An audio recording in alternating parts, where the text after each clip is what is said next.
Hello everyone, welcome to what will be our pre-lecture for lecture number 5. We're going to be talking about Le Chatelier's principle today.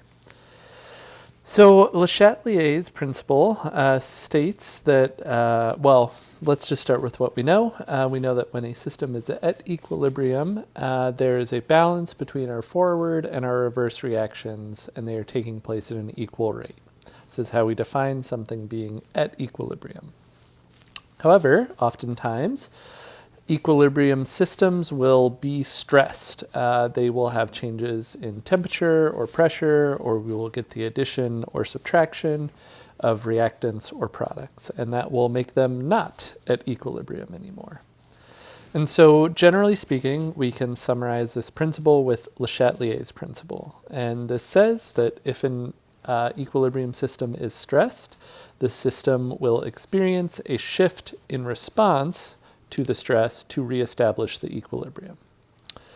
And so, again, if we're thinking about things that might cause Le Chatelier's principle to come into effect, we can think about basically changes in concentration, again, of reactants or products, or changes in temperature. And I probably should have included here changes in pressure can affect things if our reactants or products are gases.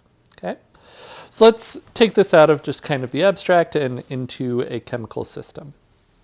And so we can consider Le Chatelier's principle in two different ways. And the first is called a kinetic interpretation. And so the kinetic interpretation, we're going to talk a lot more about kinetics later in the semester, but when we talk about kinetics in chemical systems, we're going to be referring to the rates that the reactions happen. And so we know in equilibrium we have a forward reaction that in this case is H2 plus I2 making 2HI, and we have a reverse reaction, which in this case is 2HI going to H2 and I2. And we can basically say we have a rate of our forward reaction and we have a rate of our reverse reaction. Later in the semester, we'll get into exactly what all these things mean and how to find them out.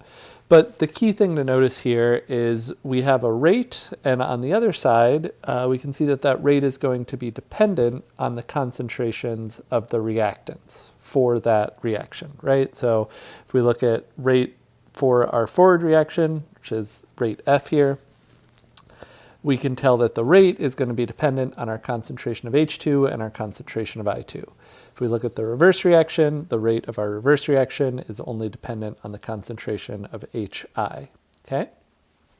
And so, again, we've said at equilibrium, the rate of our forward reaction is equal to the rate of our reverse reaction. But say we add more reactant to the system, so say we add more H2 or I2, then that's going to increase the rate of our forward reaction in order to reestablish equilibrium.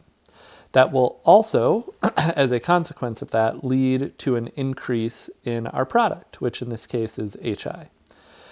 That same thing will be true in reverse if we were to remove product from the system. So that's harder to see with these sort of kinetic equations, but say we remove HI, say we remove our product from our reaction vessel in some way, that means that we're going to have less product here. That is going to slow down the rate of our reverse reaction. And so the net result is that we generate more of our product, HI. Okay? And so then the reverse is true. If we add more HI, that is going to speed up the rate of our reverse reaction, leading to a shift in our equilibrium towards our reactants. So that's one interpretation of Le Chatelier's principle. The other interpretation is based on our reaction quotient. And so that is Q, if you remember Q that we've been talking about this week and last. And essentially, we can say that Q and K are calculated in the same way. If we were to write our equilibrium or reaction quotient expression, we would have our products over our reactants raised to their stoichiometric coefficients, right? And so we end up with something like that. And if we think about, if we add more reactant to the system, our denominator, our bottom half of our fraction here, is going to grow larger. And that means that more product is going to have to form in order to reestablish equilibrium. And so again, if we stress our system by adding more H2 or more I2, our net result is we're going to have to produce more HI in order to get back to equilibrium. Okay? So again, if we add H2, our reaction will shift more towards our products, which in this case are HI, and that will ultimately mean if we only add one of our reactants, if we have two of them, if we only add H2, we may be able to get 100% yield of this reaction if our reference point is I2. So this would be one way that we can drive a reaction to completion, that is to mean get 100% yield, is if we have an excess of one of our reactants, we can basically move our reaction to completion. Okay? Something that I know we've talked about, but just a reminder, when Q is greater than K, reaction ultimately shifts left. When Q is less than K, the reaction shifts right towards our products. Okay? All right, so let's talk about basically if we have changes in pressure to our system. So if we think about last semester, we can think of molarity as a measure of our number of moles over some volume.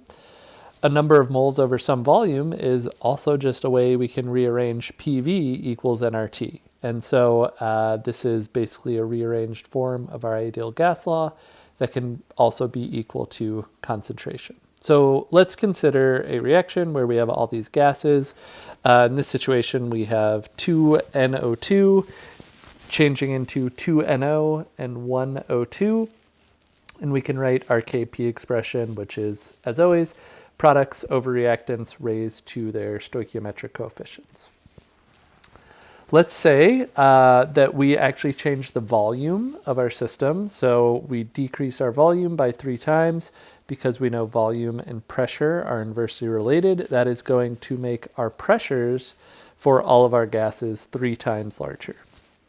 And so QP, basically the equivalent of QC, would be putting a 3 in front of all of our partial pressures because all of these are in the same container, and basically we're going to triple the pressure of all of them. So just kind of going through the factoring here, we would end up saying that this turns into a 9 as well as our bottom because we're going to square those 3's. Those 3's actually end up being squared.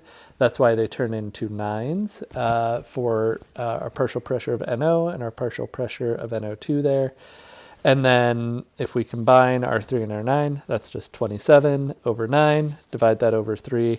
Ultimately, Q is going to be 3 times larger than K if we decrease our volume by 3, thus increasing our pressure by 3. So just kind of mathematically showing you how that would change the system. And of course, to reestablish equilibrium, if Q is greater than K, we're going to need to decrease our amount of products. So our reaction would need to shift to the left in order to accommodate that change. Okay? So that's one way we can think about the effect of pressure on equilibrium. We can also think about the effect that temperature has.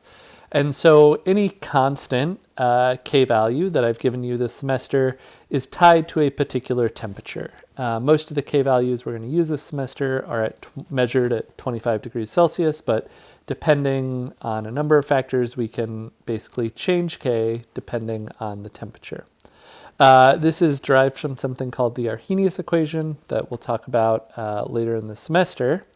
But the easier way to maybe conceptualize this is thinking about equilibrium will shift based on a reaction's enthalpy. So bringing back another concept from Gen Chem 1, a reminder that enthalpy is essentially a measure of whether heat is being released, aka exothermic reactions, or absorbed by a reaction, meaning endothermic.